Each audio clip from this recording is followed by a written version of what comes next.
Hello, I'm Peter Schuster, and I'm going to be talking to you today about mental barriers, those things that get in the way of you being as creative as you can be. Our goals today are, first of all, to make sure that you're aware of what the common mental barriers are to creativity. Just that awareness is going to help you. You're going to know to watch out for these things. Secondly, we want you to understand how the mental barriers specifically influence our ability to design, because our goal here is to become better designers. And then finally, we're going to learn some specific ways to work around the mental barriers. And the next lecture will go into a lot more detail there on some specific techniques. Here, I'll simply mention a few of those and allude to the next lecture. So before we dive into the barriers themselves, let's talk a little bit about the concept of the left brain and the right brain. I actually refer to the terms left mind and right mind because more recent research has shown that the biology here in your brain is not quite as specified here, but the concept of your brain having a left and a right side that process information differently is a valid concept and has been shown through numerous psychological studies. So typically, what we typically label as the left brain or the left mind is the part of your brain that handles the linear, logical processing. It's the analytical side. It's the side that is like revered in science and engineering and math, and to a large extent in our society at large. This is what we typically call the higher order thinking processes. However, the right side of your brain handles all the rest of our thinking processes. Our holistic view of the world, our creativity is generally handled in that because it has to do with more visual content. Our ability to jump from one thing to another, which is at the heart of our intuitive ability. And those things are absolutely critical to being a whole person, as well as to being a creative person or a creative designer. So our goal here is to find some way to pull these back together, to integrate the left and the right parts of your mind so that you can tap into both of them as a designer. So you might ask, okay, so fine, if we start out with both a left and a right brain, and it's reasonable to assume that at birth these are both equally active. What went wrong? What happened? And what happened is you got subjected to our education system. Our education system typically strengthens the left brain because you're in a structured environment. You're being asked to find the one right answer. You learn techniques to enhance the left brain specialties. And to some extent, the right brain is kind of left to atrophy. This is even worse for engineers. We tend to avoid art, drawing, colors, music, and often don't value them as much. And our education system sometimes reinforces this, unfortunately. When public school districts are asked to cut funds, typically they're cut from the more right brain type of activities. So as you've gone through your education, typically your right brain skills have decreased. Now, this is not universal. There are a lot of musicians among scientists and engineers. Those parts of your brain don't go away. You lose track of how to connect to them.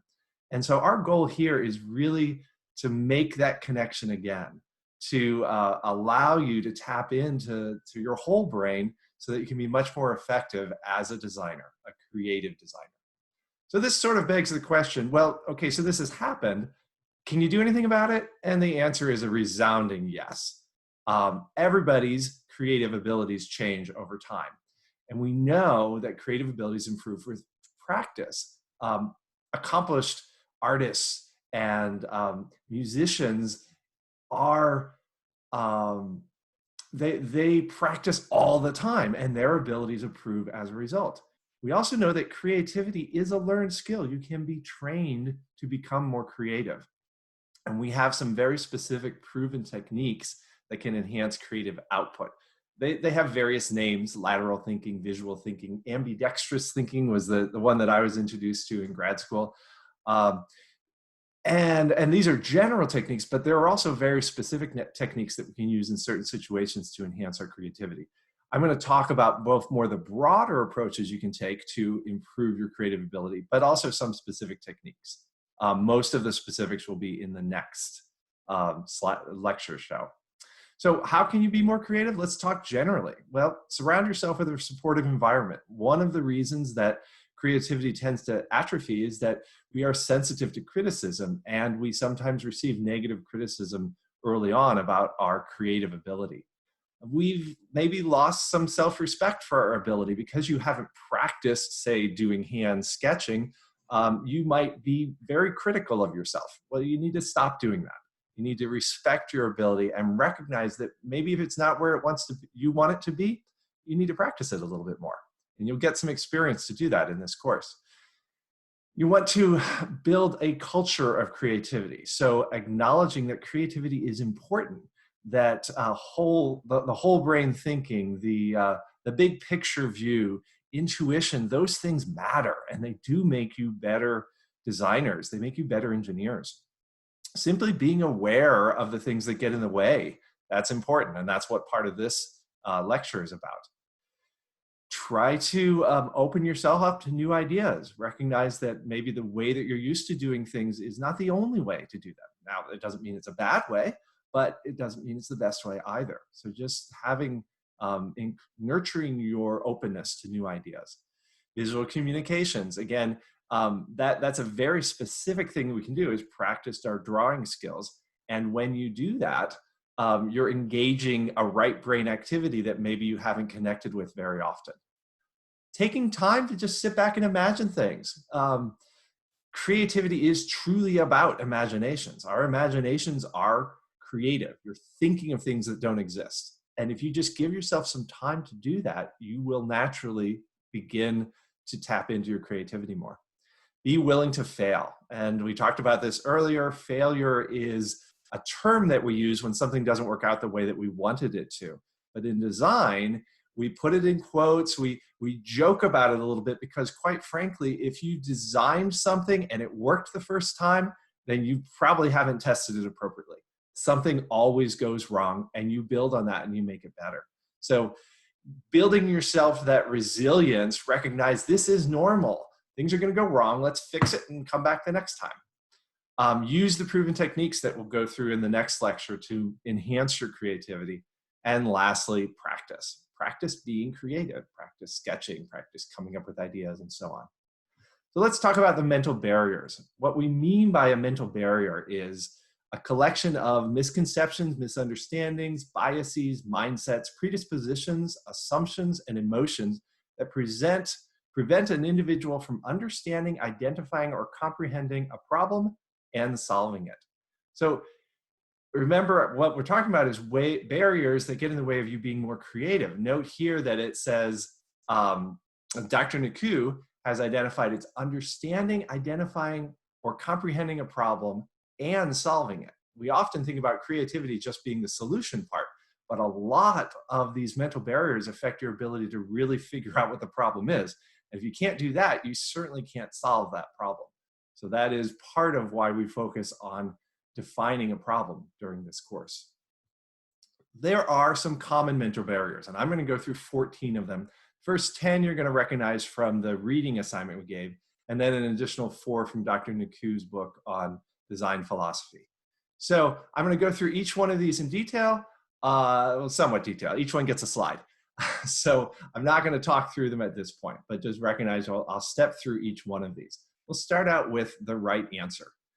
So our first mental barrier is this idea that there is a right answer to a problem. Now, again, we talked about this in our prior video.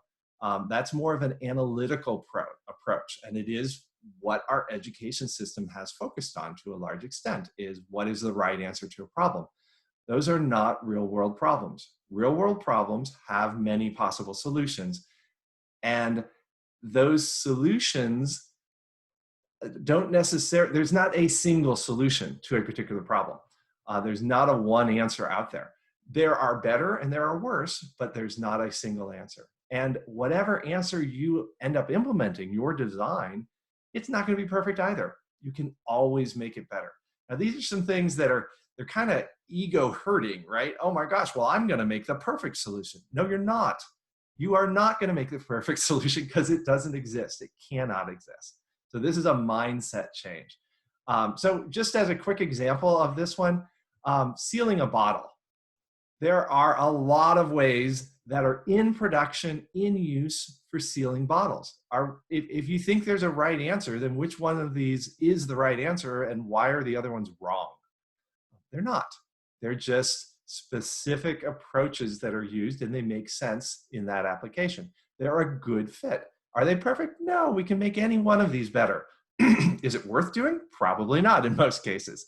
So you need to fight against this idea of a single right answer. It does not fit in design. Moving on to the second one, MB2 or mental barrier 2, logical thinking. We have, again, through our education system, been trained to view problems logically, to take a logical approach. A leads to B, B leads to C, and so on. That is a very good approach for solving an analysis problem, but that gets in the way of creativity. To avoid this, and you don't want to eliminate your logical thinking, it's a very important thing for an engineer, but you can't always be a logical thinker and be a designer. A designer has to break out of that logical thinking sometimes. So what we suggest is creating a time and a space for creativity and creating some way to transition between them. We'll talk about this in the next lecture as a stoke activity. You should also be deliberate about looking for unusual solutions. If you recognize a certain type of problem, don't jump to the known solutions. Certainly be aware of them, and one of them might be the best choice, but give yourself a little time to look for the non-typical, the unusual solutions to those. And using specific ideation techniques like brainstorming encourages you to jump around to solutions, which is an illogical approach. So those are some suggestions. I'll go into more details in the next lecture about brainstorming. Our third mental barrier, following rules. Quick puzzle here. Without rearranging any of the characters or adding any new characters or leaving any blanks, find as many different numbers as you can in this license plate. So I'd ask you to pause the video here for just a moment and think about this. Maybe grab a piece of scratch paper and write down a few. Okay, so if you've had a chance to pause and then restart, I think this fundamentally comes down to the question of what do we mean by a number? What is the rule that we're following here? And you could define a number being a 1 or a 0. Is it a single character? Does a 1 and a 0 together form a new number? What about the X? Does that represent a number if we go to Roman numerals? Without rearranging, can we ignore characters? So what do we mean by a number? There's a rule that you were probably following when you ran through this. We have learned to follow rules or color within the lines within our lives. And rules are important and following rules are important. Sometimes those rules block us from being as creative as we can be. So to avoid that from affecting your creativity, you want to look at what your problem really is. Make sure you really understand what those rules are and be explicit about them. State them, make sure that everyone agrees these are the rules that matter and these other ones don't actually. You also want to follow some new rules. Brainstorming provides its own set of rules. So if you're more comfortable following rules, as many of us are, use rules. Just use rules that enhance creativity.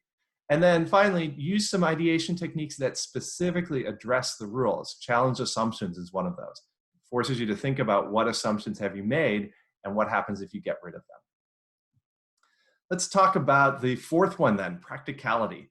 We like things to work, right? This kind of stems from the one right answer, but also from the idea of being efficient. Boy, if we could come up with a perfect solution right away, that's really efficient. So in order to make sure or increase the odds of that happening, we like to only propose solutions that we know will work. The problem is the ones that we know will work are kind of boring. They don't have the risk of not working, but there's going to be nothing special about them. They are not innovative solutions. Certain times that's exactly what you want. I'm not saying that design requires you to be totally creative all the time, but if you're looking for innovative solutions, you need to look at the ones that are not proven. So Again, create a time and a space that you will specifically ignore practicality. So for this next 3-day period, we're going to consider absolutely every idea, as crazy as it can be. And at the end of those 3 days, we're going to apply practicality again. Give yourself the space. Sometimes you want to deliberately look for the impractical ones. Be as crazy as possible, because you might learn something there that will lead to a practical idea. And use ideation techniques. One that fits pretty well here is the worst possible idea. We'll talk more about that next time, but it's pretty much just what it sounds like. Think of the worst idea you can think of and what you can learn from that. Okay, on to number 5, this idea that play is not work. We often feel that we need to work hard on something in order to make progress. So you need to be focused and really not take a break from it. The evidence shows that creativity requires you to take some downtime. Your mind needs to think about things in the background. So you need to get started on something and take a break for it and then come back later on. So again, some suggestions: create time and space, have some fun, take a break. Creativity works best when you are having fun. Laughing generates many more ideas during brainstorming than a somber setting. Use some specific ideation techniques like incubation, which is basically giving stuff time to sit in your subconscious. Number 6, that's my job. We're trained to focus on the problems that we're trained to do. So we tend to avoid the problems that we haven't been trained to solve. Real world problems require people with many different perspectives. We don't want to narrow the scope of the solution space just because we're not sure if that will work or not. Real problems require us to consider all kinds of options. So to avoid being trapped by it, generally, you're going to want a design team that has a variety of perspectives when you're solving a problem. In this course, of course, you're going to be working individually. So you just want to try to be open to alternatives that are outside of your comfort zone, outside of mechanical engineering. Consider some other types of engineering or science, or the arts. You want to accept all ideas as potential solutions, but not evaluate them, because it's that evaluation step where we say, well, I don't know if this will work, so I'm going to get rid of it. We have plenty of time in the design process to analyze things to figure out if they'll work. We have very limited time usually to come up with those really cool ideas. So give yourself that space. Being serious.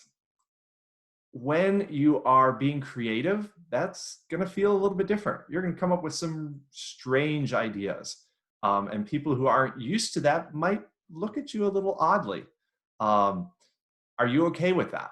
So to avoid being trapped by this be serious mental barrier, you want to create a safe space. You want your design team to be supportive of being creative, or you want to do your big creativity in a separate place and where no one's going to look at you strange as a result.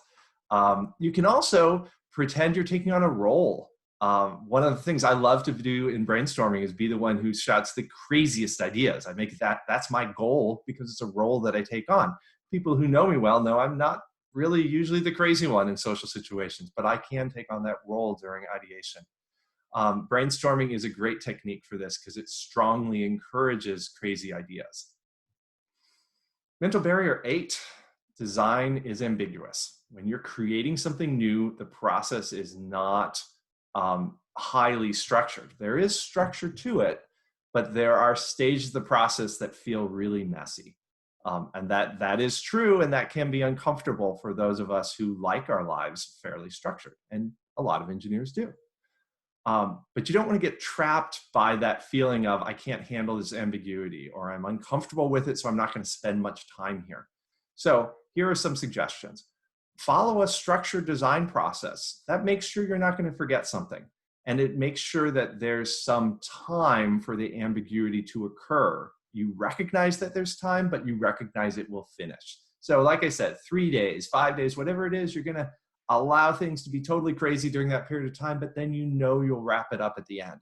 And that gives you some confidence to get through the ambiguity. Also recognize that this is an iterative process. You're going to come up with ideas. You'll evaluate those ideas. You might even prototype those ideas and test them, and then discover that they didn't work and you'll have to go back again. That is totally normal. So if you have an idea that it gets thrown into the mix somewhere, you can still go back and take that idea. The process doesn't fail when it iterates. Iteration is the process. Okay, mental barrier 9, being wrong is bad. This idea that there's a single right answer leads us to believe that, well, then you have to get that right answer. But real problems have many good solutions. First of all, we talked about that earlier. And creativity requires you to try out lots of things and learn from them when they don't work out the way you want. When something doesn't work out, it's not a failure, it's an opportunity to learn. And I love this Thomas Edison quote talking about the light bulb. I have not failed, I've just found 10,000 ways that won't work. That's really what being creative is about, trying things and being comfortable with them not working, but learning from it. So again, to avoid this, creating the safe space and time to be creative and recognizing that your design is really never finished. You can improve it later. Do what you can now and recognize it will not be perfect.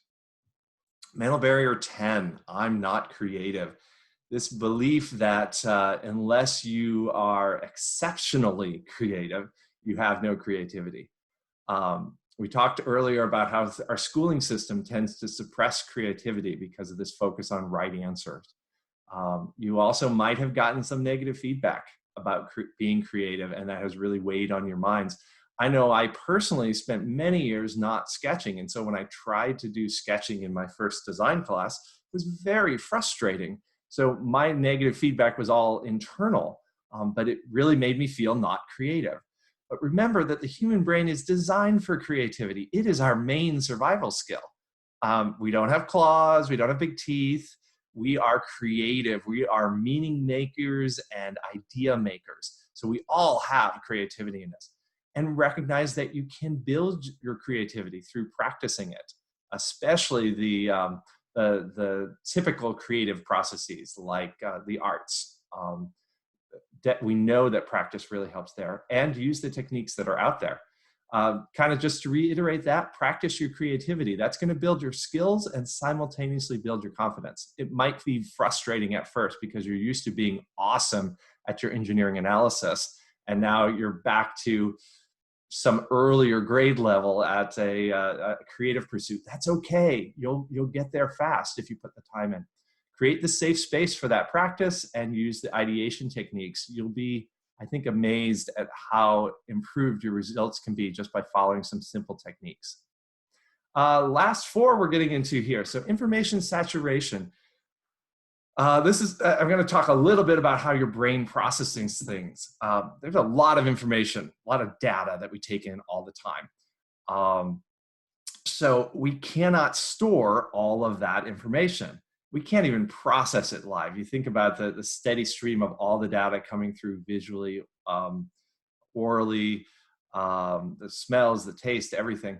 So what we do is our brains will do the quick scan for threats and then categorize to store information. So you see a car, it gets labeled in your mind as a car. Now, if that car backfires, you might have an emotional reaction and you will notice more details about the car. But in general, you just have a bin in your mind that says car. Maybe it's blue car. Maybe if you're really into cars, it'll be a Ford or something like that, or the specific model. But it varies a lot depending on the level of interest. Try a quick little mental game here. How vivid is your mind's eye picture of a tree if you just think tree or chair? Now, certainly you can dive in and add a lot of details. But if you look at, say, children's drawings of trees, they're almost uniformly lollipop style because that is a generic mind's eye picture of a tree. It's not that they don't see trees, it's just this is how our brain stores information. Without looking at your keyboard, what letter is to the left of the E? Now, you might be able to do this through muscle memory, kind of pretending you're keyboard typing, but you've probably stared at your keyboard for thousands of hours. And how is it possible that you don't have a full mental picture of that? Well, it's been stored only in the areas that you need, so it's just been categorized. The Google logo changes color from time to time, but the majority of the time it's the G in that logo is a particular color, which you've probably seen an awful lot when you go to the Google site. I know I personally don't remember what that normal color is because I just don't pay attention to it. So deliberate effort can help with this. And that's the main thing to avoid being trapped over this. Recognize that we do get saturated with information and we have a natural ability to screen through that quickly. So when you want to remember the details, when you're focused on designing, be deliberate, pay attention to the details, document what you see. When you're defining your problem, especially specifically look for those details, and that can make a huge difference. Mental barrier 12, incomplete information. Pause this for a moment and stare at these characters, these figures. What are they?